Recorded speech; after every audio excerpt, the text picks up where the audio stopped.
12वीं का paper leak मामले पर शिक्षा मंत्री ने कंफ्यूज कर दिया है और पेपर लीक हुआ ही नहीं, ये उन्होंने कहा है। शिक्षा मंत्री की तरफ से कहा गया है और पेपर लीक नहीं हुआ तो किस बात का विरोध, ये गजेंद्र यादव की तरफ से कहा गया है। ये बड़ी जानकारी हम आप तक पहुंचा रहे हैं, जहां आपको बताते चले कि 12वीं का पेपर लीक मामले पर शिक्षा मंत्री में कंफ्यूज और पेपर लीक हुआ ही नहीं, ये कहा गया शिक्षा मंत्री की तरफ से। पेपर लीक नहीं हुआ तो किस बात का विरोध, और शिक्षा मंत्री के बयान पर कांग्रेस ने बोला है हमला। पेपर लीक मामले में शिक्षा मंत्री कंफ्यूज हैं, ये दीपक बैज की तरफ से कहा गया है।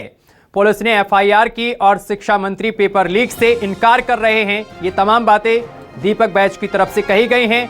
शिक्षा मंत्री किसे बचाने का प्रयास कर रहे हैं, ये गंभीर सवाल कांग्रेस की तरफ से खड़े किए गए हैं।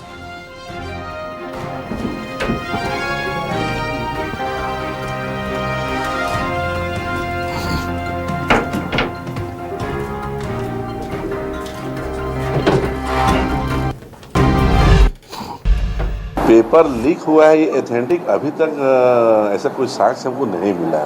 सिर्फ किसी ने व्हाट्सएप ग्रुप में 18 क्वेश्चन को जो डाला, वो कब डाला ये भी कह नहीं सकते, लेकिन किसी के मन में कोई डाउट ना हो इसलिए हमने फिर से एक बार एग्ज़ाम हमने 10 अप्रैल को फिर से करवाया था। और किसी को ऐसा बोलना उचित नहीं होगा, और जिसको आंदोलन करना है तो आंदोलन करे, सबके लिए रास्ता खुला है। प्रजातंत्र में सबको अधिकार है आंदोलन करने का, घेराव करने का, ज्ञापन देने का।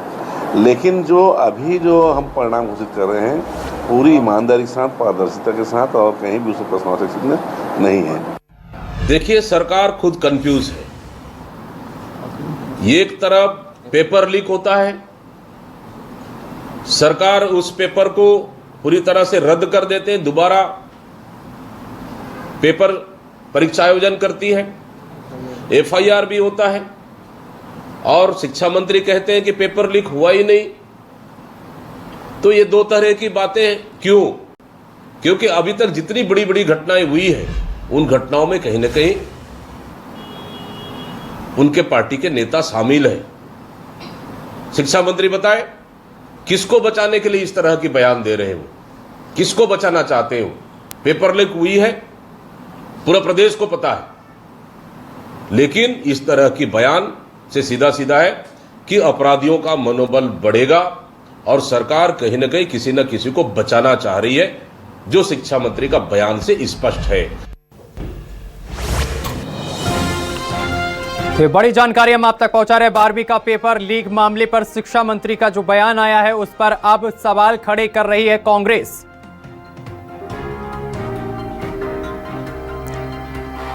और इस खबर पर अधिक जानकारी के साथ हमारे विशेष संवाददाता शिवम मिश्रा हमारे साथ जुड़ गए हैं। शिवम, देखिए, जिस तरीके से शिक्षा मंत्री का बयान आया, वो कह रहे हैं कि पेपर लीक ही नहीं हुआ, और उधर अब कांग्रेस ने इस पूरे बयान को लेकर सवाल खड़े कर दिए हैं कि अगर पेपर लीक नहीं हुआ तो फिर एफआईआर क्यों दर्ज की गई, 5000 का इनाम क्यों घोषित किया गया? बिल्कुल, देखिए, निश्चित तौर पर छत्तीसगढ़ माध्यमिक शिक्षा मंडल की 12वीं कक्षा के हिंदी विषय का पेपर लीक होने का जब मामला उजागर हुआ था बीते कुछ दिनों पहले, उसके बाद शिक्षा विभाग ने इस पूरे मामले को संज्ञान में लिया और पुलिस में इसकी शिकायत करके एफआईआर दर्ज कराई गई थी। लंबे समय तक, करीबन 45 दिनों तक इस पूरे मामले की जांच की गई। जानकारी सामने आई थी कि उस व्हाट्सएप ग्रुप और तमाम टेलीग्राम ग्रुप से जुड़े हुए दर्जन भर से अधिक छात्रों को पूछताछ के लिए तलब किया था, उनसे पूछताछ की गई थी। लेकिन इस बीच आज एक जो है असमंजस में डालने वाला बयान राज्य के शिक्षा मंत्री गजेंद्र यादव का सामने आता है। वे 10वीं 12वीं के बोर्ड परीक्षा के परिणाम घोषणा से ठीक कुछ घंटों पहले इस बात के बयान देते हैं मीडिया के सामने कि ऐसी कोई पेपर लीक जैसी घटना हुई ही नहीं थी, पेपर लीक जैसी कोई जानकारी सामने आई ही नहीं थी, तो इसमें आरोपी की गिरफ्तारी कैसे होगी? एक तरफ राज्य के शिक्षा मंत्री का इस तरीके का बयान सामने आता है और दूसरी तरफ ये देखने को मिलता है कि रायपुर कमिश्नरेट की कोतवाली पुलिस टीम जो है आरोपी के विरुद्ध नामजद इनाम घोषित करती है। बता दें कि बेमेतरा के वेणु जंघेल के विरुद्ध 5000 रुपए का इनाम घोषित किया जाता है।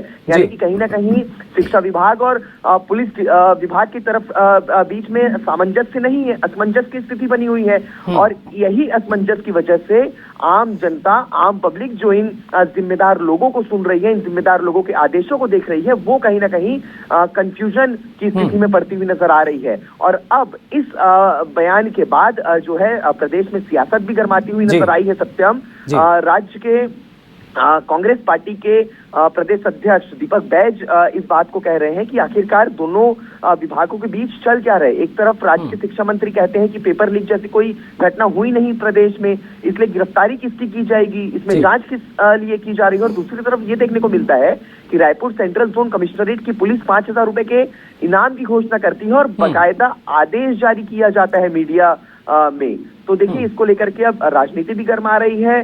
कांग्रेस अध्यक्ष दीपक बैज सवाल उठा रहे हैं कि आखिरकार जिम्मेदार लोगों के बीच से ऐसी घटनाएं क्यों हो जाती है। ये गैर जिम्मेदाराना बयान आखिरकार कैसे राज्य के शिक्षा मंत्री का आ रहे हैं, ये सवाल पीसीसी चीफ दीपक बैज उठाते हुए नजर आ रहे हैं। और कहीं ना कहीं जो है असमंजस की स्थिति प्रदेश में बनी हुई है। अब देखना ये होगा कि ये जब सारी घटनाएं उजागर हो जाती तो उसके बाद जिम्मेदार लोगों का अगला कदम क्या होता है। जी बिल्कुल शिवम, बहुत शुक्रिया आपका तमाम जानकारी साझा करने के लिए।